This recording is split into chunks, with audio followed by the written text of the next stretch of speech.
Bien, vamos a iniciar la clase de concreto. Les voy a compartir las notas.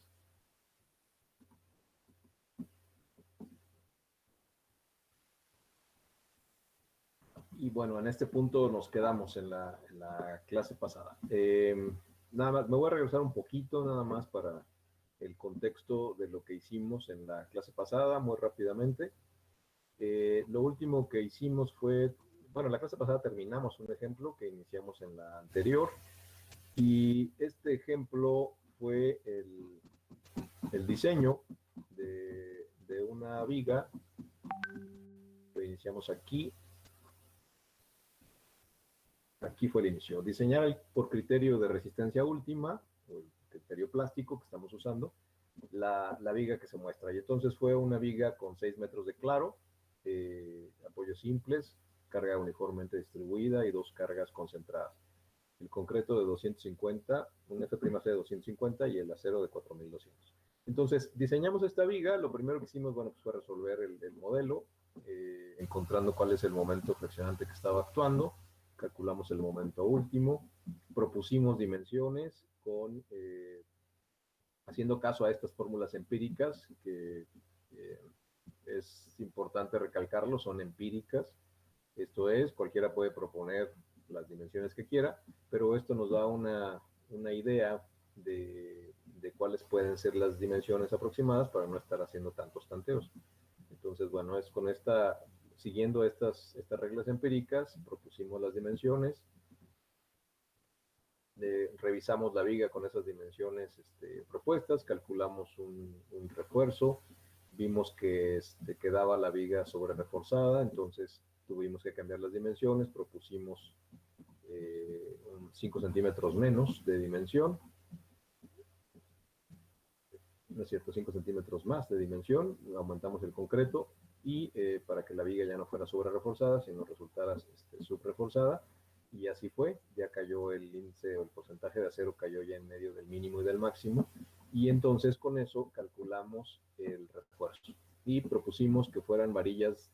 Primero se propusieron que fueran varillas de 5 octavos, y eran demasiadas, no se podían colocar. Entonces propusimos que fueran de 1 pulgada. Esto, bueno, es a propósito para que vean justamente lo que sucede si proponemos demasiado acero.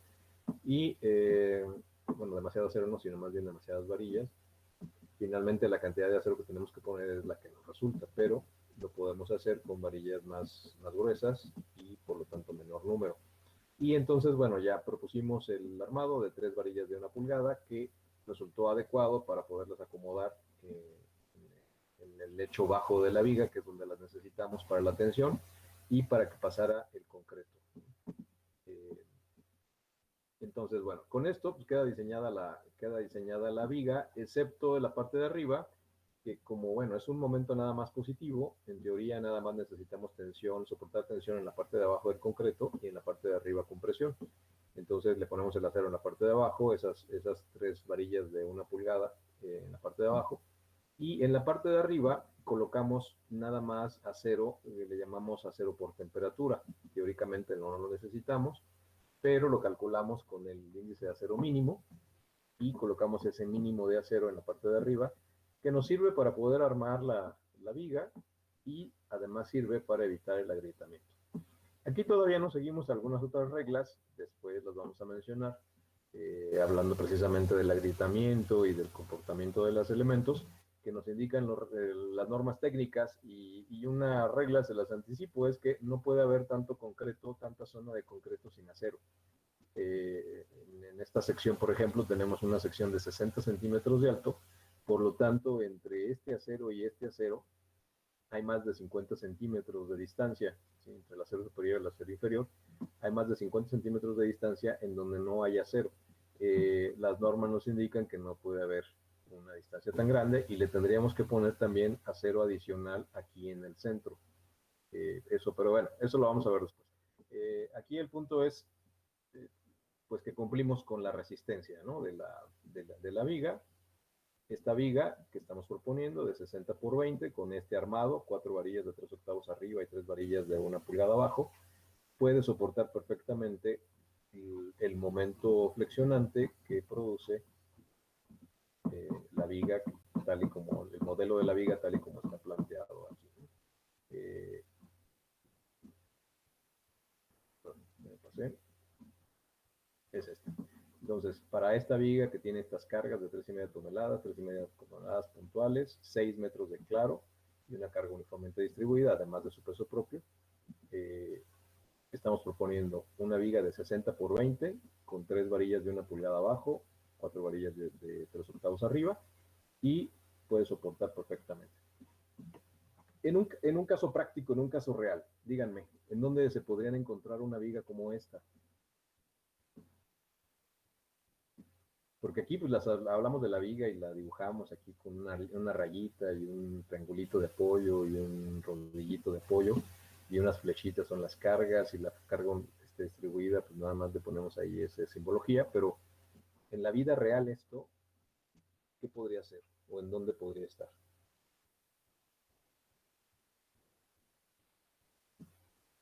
A ver, Daniel Ruiz, ¿dónde se te ocurre que pudieras encontrarte una viga como esta en la vida real? Que podría ser en un puente. Podría ser un puente, sí. ¿Qué más? En qué otro lado? A ver, Alexis, Salvador. Como en un edificio de varios niveles. Podría ser, aunque es un poco más difícil que pudiera ser en un edificio de varios niveles, porque ahí tendríamos un modelo más complejo, ¿no? Y no pondríamos la viga como simplemente apoyada. Porque recuerden que si hablamos de un edificio de varios niveles, estamos hablando seguramente de una estructura reticular. Esto es a base de marcos, ¿no? De columnas y traves. Y las columnas con las traves o las vigas, pues no se conectan con un apoyo simple. ¿Sí? Quedan empotradas, ¿no? Quedan conectadas. Entonces, un modelo como este, pues no lo podríamos tomar de... Si estuviéramos diseñando una viga de un edificio como ese y pusiéramos el modelo como este, entonces lo estaríamos haciendo mal. ¿Se acuerdan que platicamos en las clases pasadas que lo difícil siempre es el modelo, ¿no? De la estructura. Entonces, estaríamos haciendo un modelo erróneo, porque en una estructura reticular de un edificio, las vigas no están simplemente apoyadas. En un puente puede ser que sí, en un puente podemos considerar que las vigas del puente están simplemente apoyadas en los apoyos de los bordos del puente, y entonces podemos hacer que trabaje como simplemente apoyada. ¿Sí? Y entonces el modelo pues sería equivalente. Aunque en un puente no tendríamos estas cargas, porque en un puente pues, son cargas, sí las consideramos como cargas puntuales, las cargas de los vehículos, por ejemplo, pero son cargas, bueno, con otras características, otras distancias y además consideradas como dinámicas, ¿no? Pero bueno, se parecería más este modelo al de un puente que al de un edificio, en el caso de la viga. ¿Quién más? En qué otro caso? A ver, Goretti, ¿en dónde se te ocurre que puedes encontrar una viga como esa?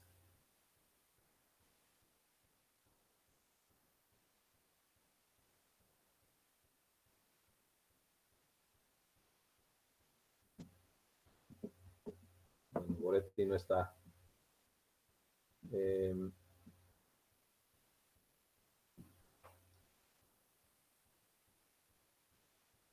Juan Carlos Pérez, ¿Qué dice? Aquí estoy, aquí estoy.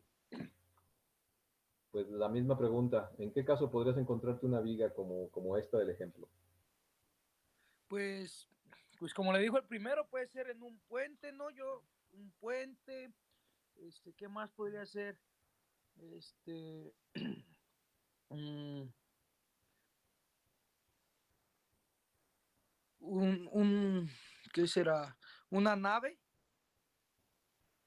Bueno, una nave no la resolvemos regularmente, o si te refieres al techo de una nave industrial o de una bodega, pues Sí, sí, sí, como no una la tipo nave resolvemos, industrial.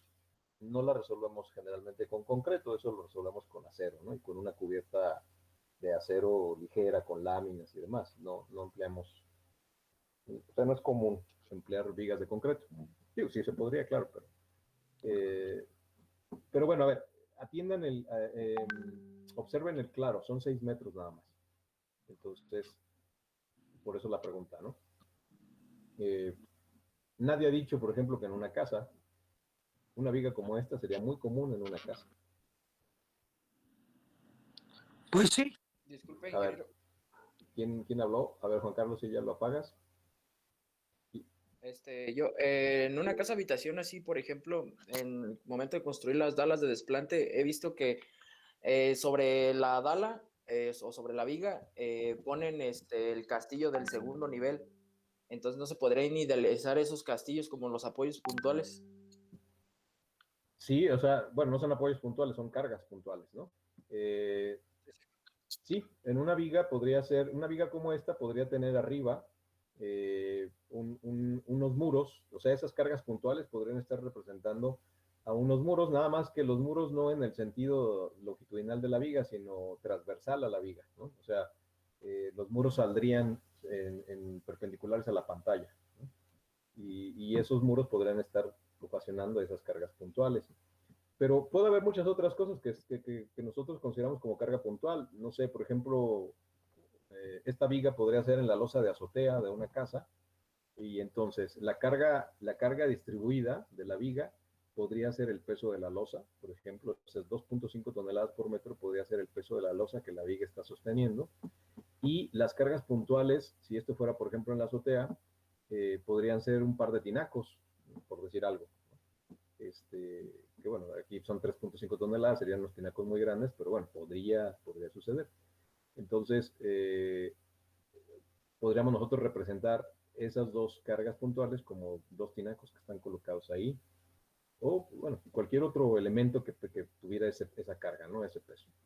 Entonces, acuérdense lo que les decía en las clases pasadas, lo difícil a veces de las estructuras es hacer el modelo estructural, llevarlo de lo real al modelo para poderlo resolver, ¿no?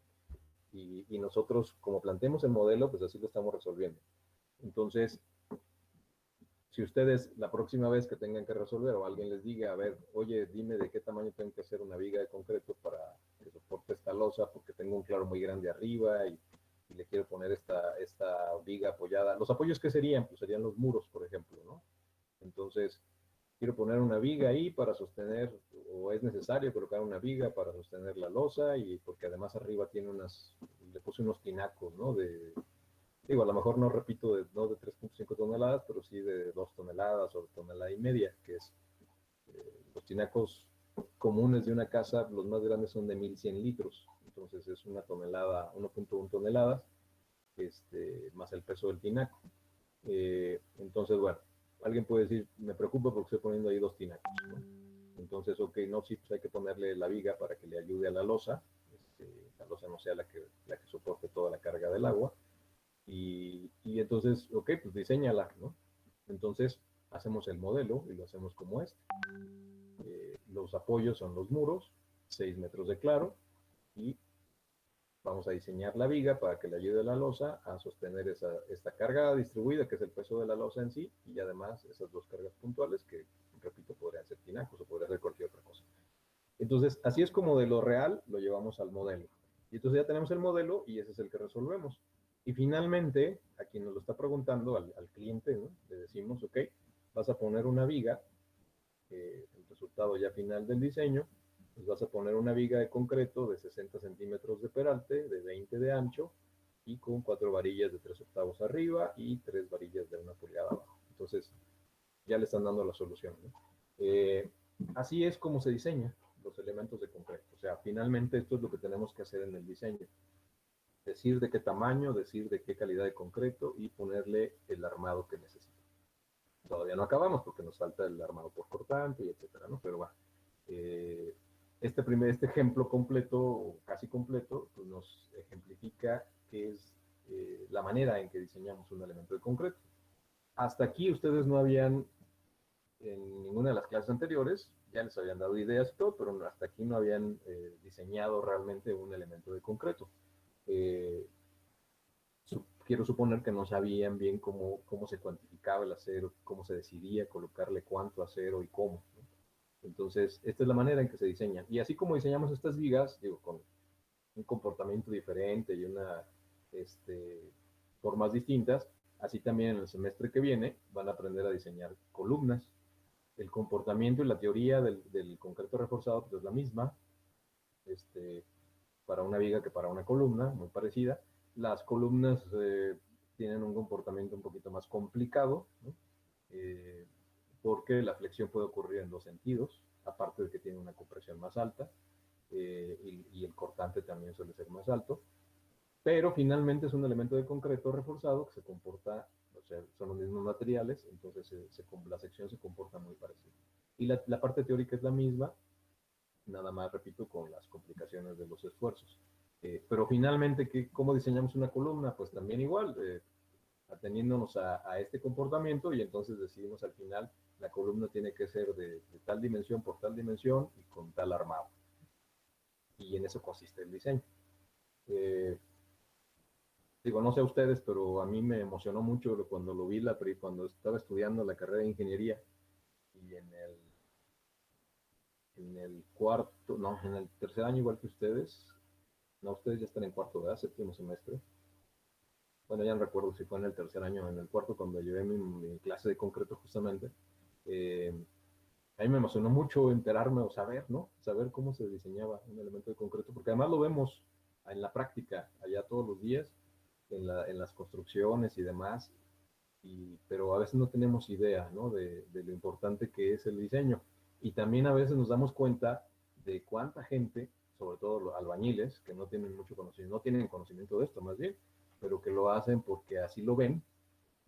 Ellos deciden qué armado ponerle a los elementos de concreto, incluso ellos deciden cómo hacer la mezcla de concreto, sin saber de resistencias ni nada, pues ellos dicen qué proporción le ponen para que el concreto esté bueno, nada más para ellos es un concreto bueno, pero sin hablar de resistencias. Ellos deciden las dosificaciones de los materiales, y además deciden las dimensiones a veces de algunos elementos, y deciden los armados. ¿Cómo lo hacen? Pues nada más porque lo copian, ¿no? Así lo han visto en otros lados, y más o menos es así como a sentimiento, bueno, pues vamos a ponerle tanto, ¿no? Pero acá nos podemos dar cuenta de que muchos de esos elementos de concreto que están por ahí afuera en la práctica, y que los han hecho albañiles sin que nadie los diseñe, pues algunos pueden estar muy sobrados y no pasa nada, pero otros pueden estar muy, muy escasos, ¿no? Y que, pues a lo mejor las estructuras, mientras nadie las mueva, pues tienen mucha reserva de resistencia, ¿no? Pero cuando ocurren los sismos, las cargas accidentales, sobre todo el caso de los sismos, pues entonces ahí es donde se empieza a poner peligrosa la cosa. Entonces, bueno, les decía, no sé a ustedes, pero a mí me emocionó mucho saber cómo se hacía. ¿Alguien de ustedes habían diseñado, habían visto cómo se diseñaba un elemento de concreto? Yo sí, las losas con mi papá. Ok. ¿Tu papá es ingeniero civil? No, es arquitecto. Ajá. Y pues ya con él iba así de chico, cuando hacía casas o trabajaba así en constructoras, pues me llevaba. Entonces veía cómo armaba las losas y todo eso. Ok, pero te había tocado ver cómo se diseñaban, o sea, hacer el diseño así como estamos haciendo nosotros. Ah, no, no, así no.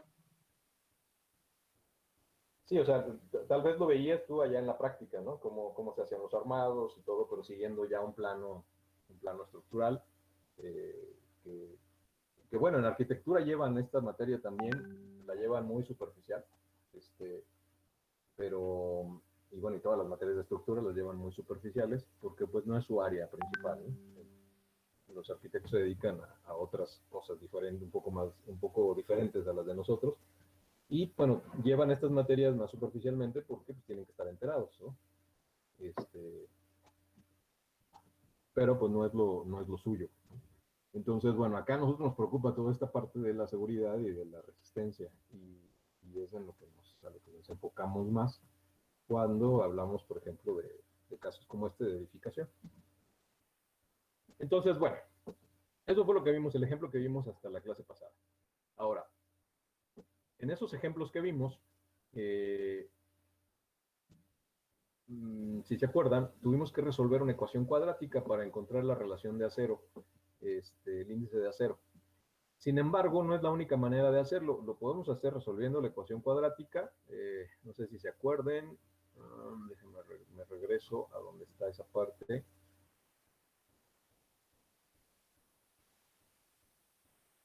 Aquí.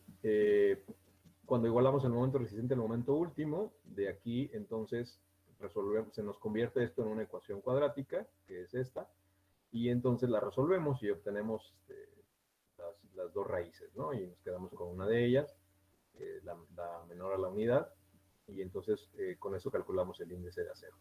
Esa es una manera de hacerlo, pero existen otras que también puede ser cuando estamos haciendo a mano, claro, que pueden ser prácticas. Una es pues, transformar esa ecuación y que no tengamos que resolver la ecuación cuadrática, sino transformarla para que nos pueda resultar dar el resultado directo, de manera directa. Otra es utilizar unas gráficas en donde esas ecuaciones cuadráticas, bueno, pues ya está resueltas y están graficadas para diferentes valores, y entonces podemos entrar a la gráfica y tomar el valor que estamos buscando. Y también de esa misma manera hay unas tablas elaboradas, ¿no? Esas son formas, son como tablitas o gráficas de ayuda cuando pues, no nos queremos entretener tanto en estar resolviendo, que ahora eso se usaba mucho más antes porque pues no se podía echar mano tan fácil de calculadoras como las que tenemos ahora y demás.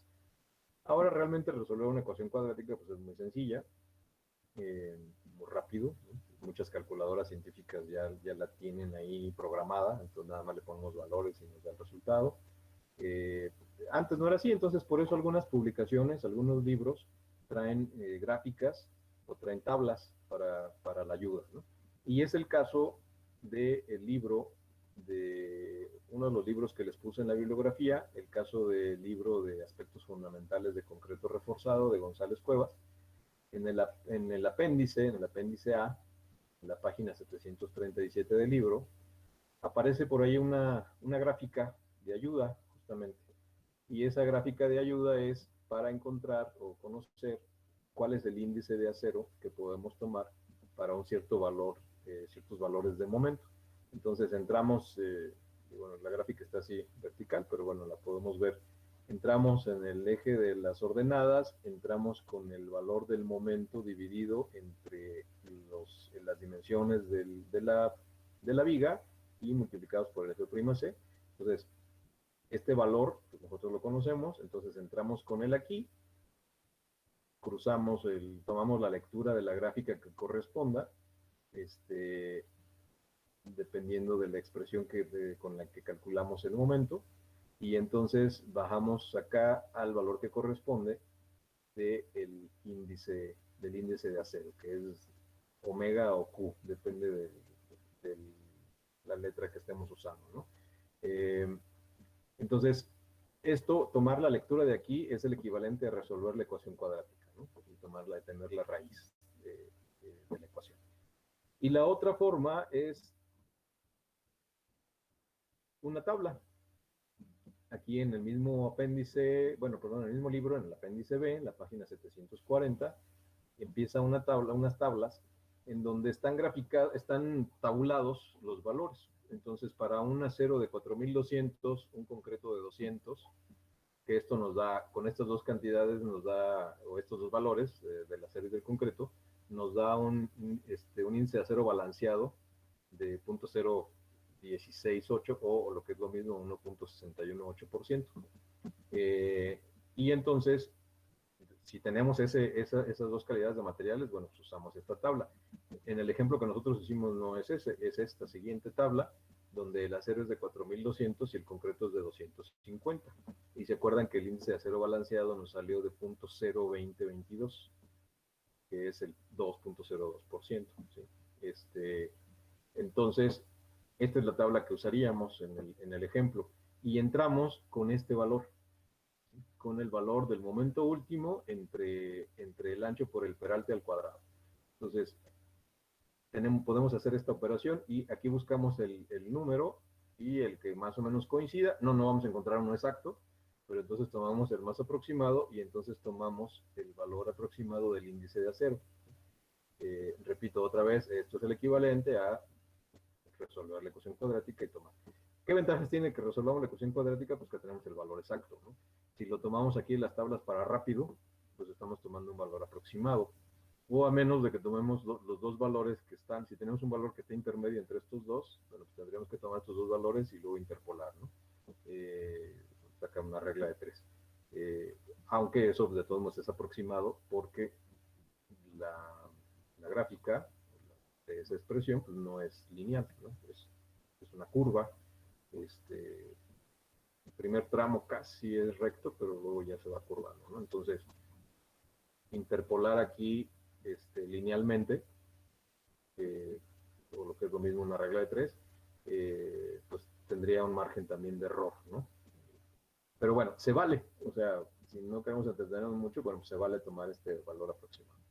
Sin embargo, repito, ya no es el caso ahora, y aquí está otra vez la continuación de la tabla, esta es la que estábamos viendo, aquí es para el concreto de 300, este es para 350, este es para 400, etcétera, ¿no? Son todas las tablitas de ayuda que vienen, no nada más en este libro, hay varios libros que vienen por ahí con tablas de ayuda. Entonces les decía que, bueno, no es tan útil en estos tiempos porque pues, resolver una ecuación cuadrática con una calculadora científica pues, es muy rápido. La otra opción, la primera, la inciso A, es tener una ecuación directa. Esto es que no tengamos que resolver la ecuación cuadrática. También se vale. Entonces, bueno, de forma directa, aquí está la transformación justamente de la ecuación. Entonces, bueno, no la voy a repetir.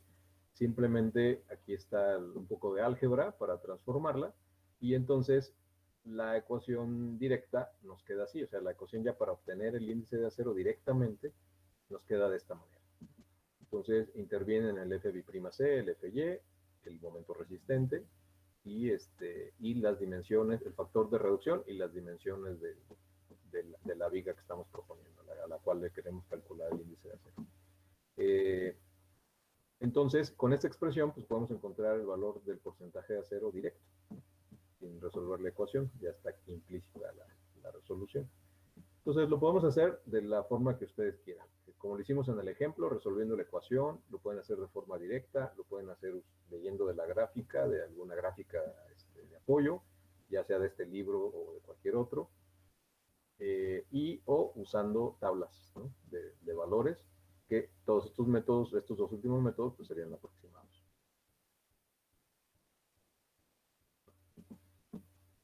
Bueno, aquí está la explicación que ya di, lo de las gráficas, que se pueden tener gráficas para diferentes valores de F'C, del FY del acero, porque también además del acero, acuérdense que no nada más hay de 4200, pueden tener otra calidad de acero, pues tomarían la gráfica que les corresponda, y las tablas.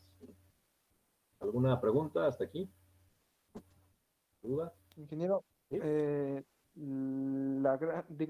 la ecuación directa y la ecuación cuadrática tienen el mismo grado de efectividad, o sea, son Sí, las dos igual de sí, exactas. el resultado es igual de preciso. Ok. Sí, una se deriva de la otra, no hay ningún cambio. Oh, muy bien, gracias. ¿Alguien más?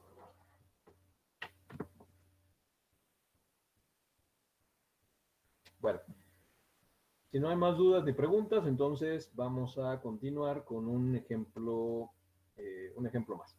Utilizando la teoría plástica, diseñar la viga que se muestra y determinar el croquis de armado correspondiente. Y entonces, aquí es otra vez un modelo de una estructura, es un modelo simplificado, claro, de una estructura, y la intención del ejemplo es resolver la viga que tenemos ahí, el modelo de la viga, considerando las cargas a las que queda sujeta. Entonces, tenemos que imaginarnos y además suponer varias cosas con fines de poder tener el ejemplo, ¿no? De resolver. Entonces, bueno, el modelo de la viga es es una viga con cargas puntuales en los extremos, La viga tiene un claro de 11 metros en total y tiene dos apoyos que están a 7 metros de separación y dos volados a los lados de 2 metros cada uno, donde están en el extremo está la carga, ¿no? Las cargas puntuales. La carga distribuida, si se fijan aquí en el modelo, no está puesta, no dice cuánto vale, porque esa la tendremos que calcular nosotros, porque es la carga muerta, lo que pesa, lo que está sosteniendo la viga, que es una losa de concreto. Entonces, ¿qué tiene esa viga encima? Aquí estamos poniendo un corte. La viga tiene una losa de concreto de 12 centímetros de espesor. Esto es el concreto. Abajo del concreto tiene un plafón de yeso. Arriba del concreto, arriba de la losa, tiene un relleno de, bueno, un mortero, un espesor de 3 centímetros de mortero. Y encima del mortero tiene piso. No especificamos qué piso, simplemente es un piso que tiene 2 centímetros. Más adelante, cuando basándonos en este corte, hacemos un análisis de cargas. Bueno, perdón. Y la viga que vamos a diseñar es esta viga de aquí del centro, en el visto de planta, es esta viga, y estos cuadros que vendrían siendo como columnas, bueno, son los dos apoyos que están separados a 7 metros entre ellos. El volado 2 metros hacia la derecha, el volado 2 metros hacia la izquierda. Entonces, la viga que estamos diseñando es esta. Ok. ¿Qué vamos a considerar? Concreto de 250 y un acero de FY de 4200. Vamos a considerar piso, este piso que está aquí en el corte. Bueno, pues vamos a considerar que es piso de terrazo. Yeso normal, mortero normal. La carga viva que vamos a considerar que son oficinas o habitación. Entonces, la carga viva que vamos a considerar es tomando en cuenta ese uso. Y una losa de concreto armado. Y además que la viga, la estructura está en una zona sísmica. Entonces, analizamos cargas y tomamos el peso de los materiales. ¿Cuánto pesa el terrazo? Bueno, 52 kilogramos por metro cuadrado. El mortero, 1.8 toneladas por metro cúbico. El concreto armado, 2.4 toneladas por metro cúbico. El yeso, 1.5 toneladas por metro cúbico. Con esta información del peso de los materiales, bueno, pues calculamos la carga uniformemente distribuida por metro que está sobre la viga, ¿no? Esta que está aquí indicada, pero que no tiene el valor. Las cargas puntuales son aparte, ¿no? No decimos de qué son, pero ahí está. Entonces, bueno, calculamos las cargas. Antes de continuar, yo les preguntaría qué es el terrazo. ¿Quién sabe?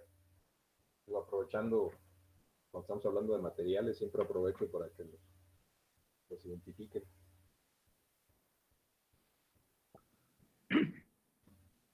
No es como un acabado de concreto. Parece, sí, pero no es concreto precisamente. Bueno, no es concreto como lo conocemos. Estamos hablando de un piso, ¿no? De un tipo de piso. No estamos ahorita en CU, pero ahí los pisos de la mayoría de los salones de CU, los de la planta baja sobre todo, ya no todos, porque algunos se los han cambiado, pero los originales pisos, bueno, y también algunos de la planta alta, el piso original de los salones, ahí del edificio C, es terrazo. Y ese se acordarán ustedes, algunos salones tienen el piso blanco, con pedacitos como de mármol. ¿Sí se acuerdan? Oh, ya, es uno que es muy grueso. Exacto. Es un piso que se hace artesanalmente todavía, con una pasta de cemento blanco y pedacería de mármol, pedazos de mármol, de desperdicio en realidad de mármol.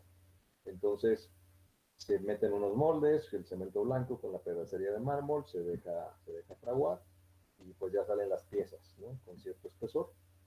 Se colocan y después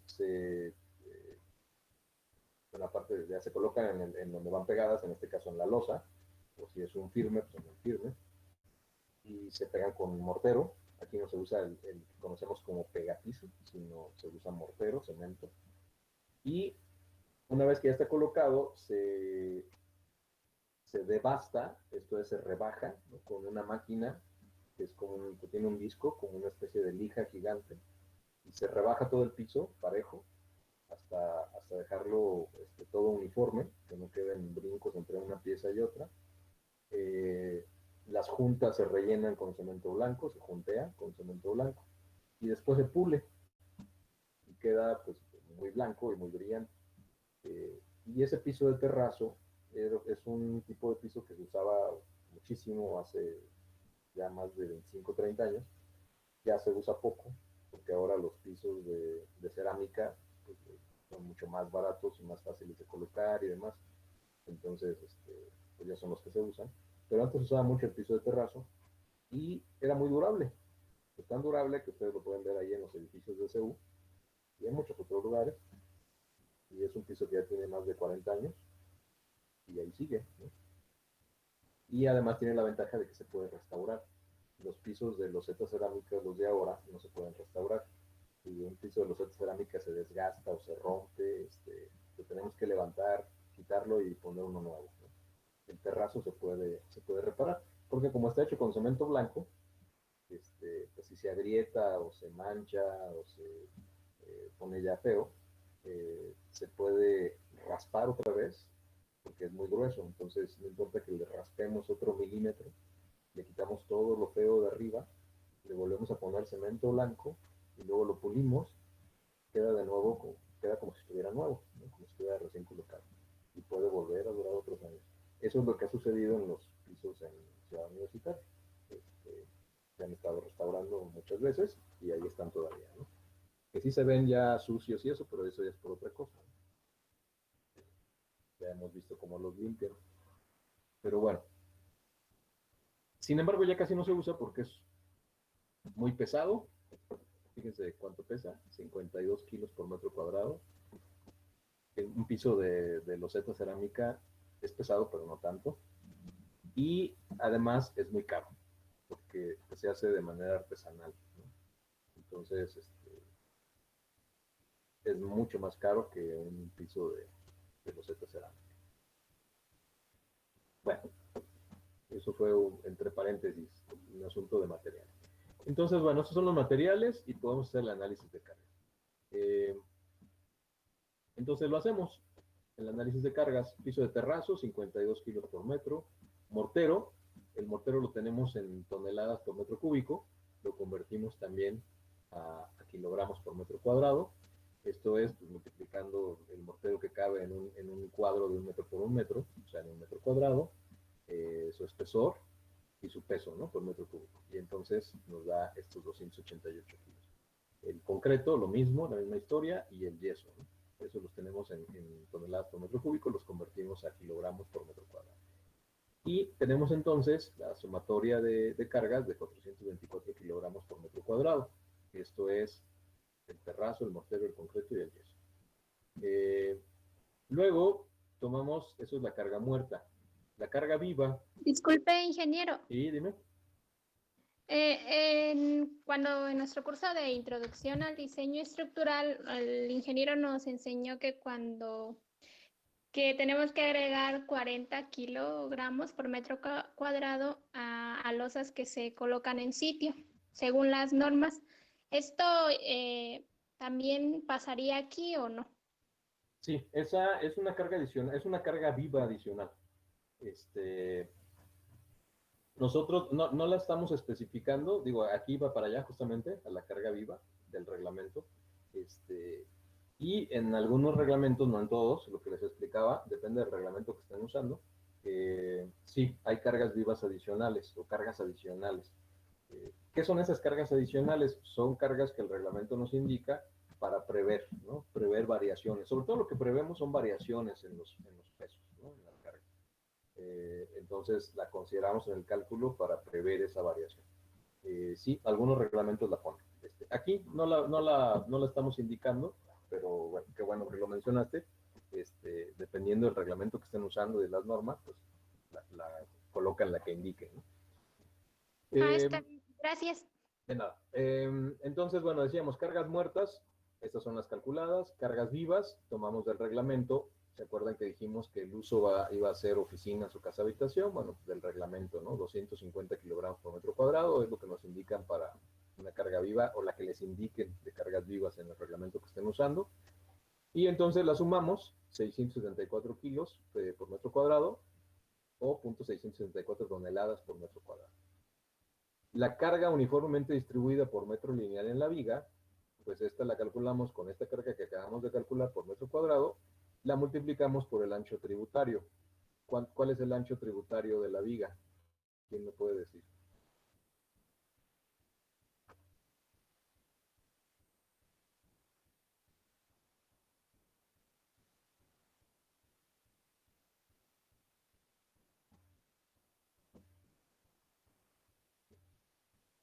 La carga que tenemos calculada es por metro cuadrado. Y para convertirla a carga por metro lineal en la viga, la tenemos que multiplicar por el ancho tributario que le toca de carga, ¿no?, a la viga. ¿Cuánto le tocaría? A ver, Juan Manuel. Juan Manuel tocayo de apellido, Juan Manuel Camacho.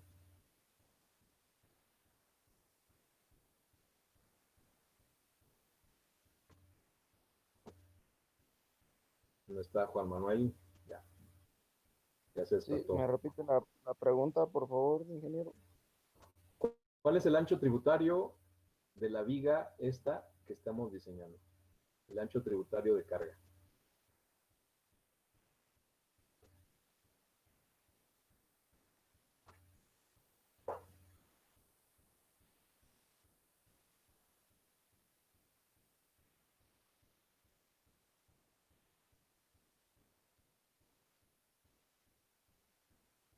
A ver, ¿quién le ayuda? Juan Manuel. ¿Serían los 11? ¿Perdón? ¿No serían los 11? No. Yo, ingeniero, A ver, serían 3 metros. exacto. Serían 3 metros. ¿Por qué no los 11? Los 11 es la longitud de la viga, ¿no? La viga tiene una longitud de 11 metros. Entonces, estamos hablando de ancho tributario. Esto es, esta viga que está aquí en el centro, que es la que estamos diseñando, ¿soporta cuáles cargas? Bueno, pues soporta la mitad de la carga, en este caso la parte de arriba, o sea, entre este otro eje de apoyos, entre este otro eje de columnas. Entonces, tomamos la mitad, soporta la mitad de arriba y la mitad de abajo, ¿no? Eso es lo que le toca soportar a esta viga que estamos diseñando. ¿Y cuánto es la mitad? Bueno, pues es 1.5 del de arriba y 1.5 del de abajo, porque miden 3 metros arriba, 3 metros abajo. Entonces, estoy hablando de arriba y de abajo del dibujo, de la planta. Entonces, 1,5 más 1,5 pues son los 3 metros. Ese es el ancho, ¿no? El ancho, la franja, ¿no? El ancho de la franja de carga que está soportando la viga. Entonces, nosotros ya calculamos una carga en toneladas por metro cuadrado.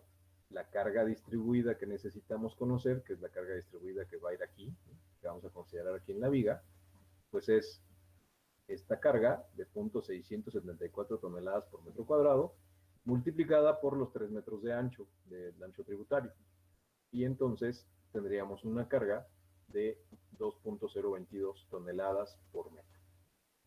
Es el ancho que está aquí graficado, ¿no?, dibujado. 3 metros. Ok, entonces ya tenemos el modelo. El modelo es una viga de 11 metros de largo, que tiene un claro de 7 metros entre los apoyos, 2 metros de volado hacia la izquierda, 2 metros de volado hacia la derecha, que tiene 2 cargas puntuales en los extremos y que tiene una carga uniformemente distribuida a todo lo largo de 2.02 toneladas por metro. A cada metro hay 2.02 toneladas. Entonces, ese es el modelo de la viga que vamos a diseñar. ¿Qué sigue? Bueno, pues proponemos dimensiones. ¿De qué tamaño más o menos creemos que tiene que ser esa viga de concreto? Entonces volvemos a hacer uso de las fórmulas empíricas para poner esas dimensiones. Entonces, el peralte, pues el claro entre 12 o el claro entre 10. Y el ancho de la sección, ese claro que ya resolvimos acá, que encontremos aquí, ese claro entre 4 o ese claro entre 2. Perdón, ese peralte entre 4 o ese peralte entre 2. Entonces, ¿cómo le hacemos? Bueno, pues tenemos el claro, no son los 11 metros. El claro entre apoyos es al que nos referimos. Y el claro entre apoyos es 7, ¿no? Entonces, dividimos 7 entre 10 y nos quedamos con un peralte de 70 centímetros. Ese es el que vamos a proponer. Recuerden que ustedes pueden proponer entre 12 o entre 10 o uno intermedio, el que quieran. No hay, o sea, no es obligatorio. Aquí estamos haciendo esa propuesta. Ingeniero, ¿Sí? entonces, ¿a qué se debe que hay dos fórmulas, pues? O sea, ¿qué sentido tiene que haya dos, una de 12, otra de 10? Porque no son fórmulas.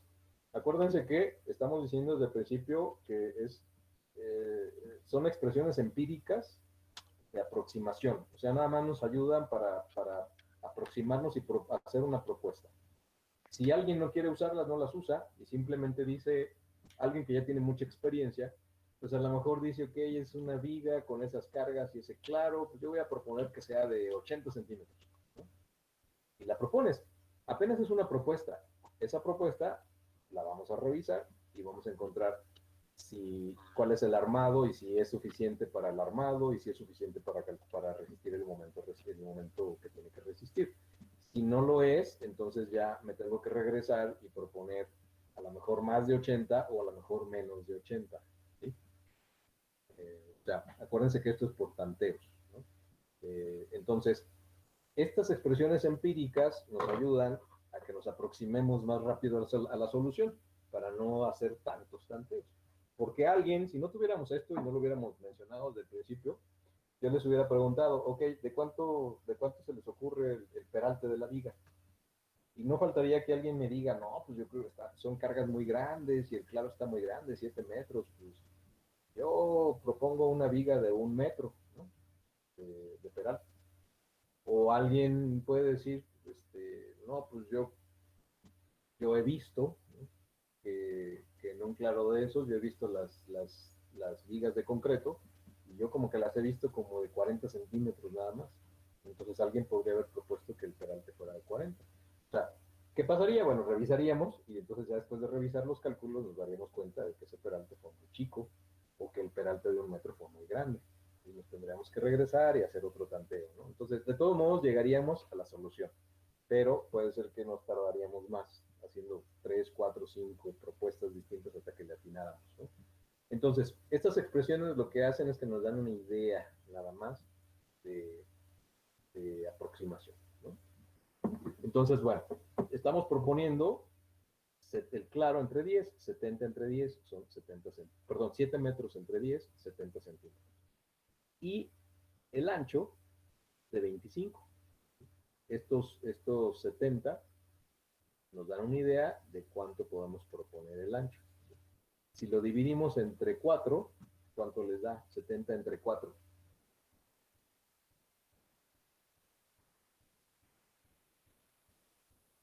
Pues como 17.5, ¿no? ¿Ok? ¿Y cuánto les da 70 entre 2? 35. 35. Entonces, aquí tenemos una idea de que puede ser entre 17 y 35. Bueno, pues nos quedamos con un valor de 25. ¿Por qué nos brincamos hasta 25? ¿Qué referencia tenemos? Hasta ahorita, ¿qué experiencia tienen? Pues, o sea, pues si tiene 70 centímetros, pues no le vamos a poner, yo creo que una de 15, ¿no? Sería muy chica, ¿no? La base. Ya tenemos, sí, primero pues pensamos en proporciones, ¿no? Pero también ya tienen la experiencia del ejemplo anterior, ¿sí? Y se acuerdan que en el ejemplo anterior era una viga de 60 por 20. Y se acuerdan que en los 20 centímetros distribuimos el acero y el espacio para poner las varillas de acero pues no era muy grande teniendo 20, ¿no? Entonces, esas referencias o esas experiencias que van adquiriendo al hacer un diseño y luego otro y luego otro y luego otro, bueno, pues nos va dando la idea de qué dimensiones proponer. ¿Sí? Simplemente es experiencia, ¿no? Bueno, entonces, no quiere decir que esto vaya a ser la solución, lo vamos a revisar, pero ahorita vamos a proponer 70 de peralte y 25 de ancho. Con eso podemos calcular el peso propio de la viga, o sea, cuánto pesa esa viga que estamos proponiendo de 70 por 25. Bueno, pues calculamos su peso, 25 por 70 por 2.4 toneladas por metro, y nos da 0.42 toneladas por metro. Eso es lo que pesa.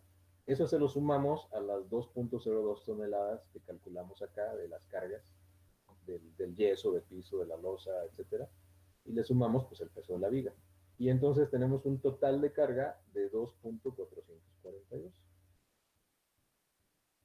Entonces, esa es la carga que está aplicada en la viga. Volvemos a dibujar la viga, el modelo. Pues tenemos una viga con estos dos apoyos separados 7 metros, 2 metros de volado hacia un lado, hacia el otro, dos cargas puntuales en el extremo del volado y una carga distribuida de 2.442 toneladas por metro. Con eso podemos resolver la viga. ¿Cómo resolvemos esta viga? Por el método que quieran. Eso ya no nos metemos aquí, no nos entretenemos en eso. Ustedes ya saben cómo resolver las vigas. Aquí está el diagrama de constantes, aquí está el diagrama de momentos. Y entonces pues tenemos un momento máximo de 13.86. Bueno, primero un momento máximo negativo de 9.9 y un momento último de 13.86. Si se fijan, el momento máximo fue negativo, ya no positivo. Por la forma de la viga, ahora el momento es negativo. Y entonces con estos valores, pues vamos a resolver la viga, o sea, diseñar. Eso lo haremos en la siguiente clase. Nos vemos o nos escuchamos en la próxima. Nos vemos. Gracias, Nico, que tenga buen día.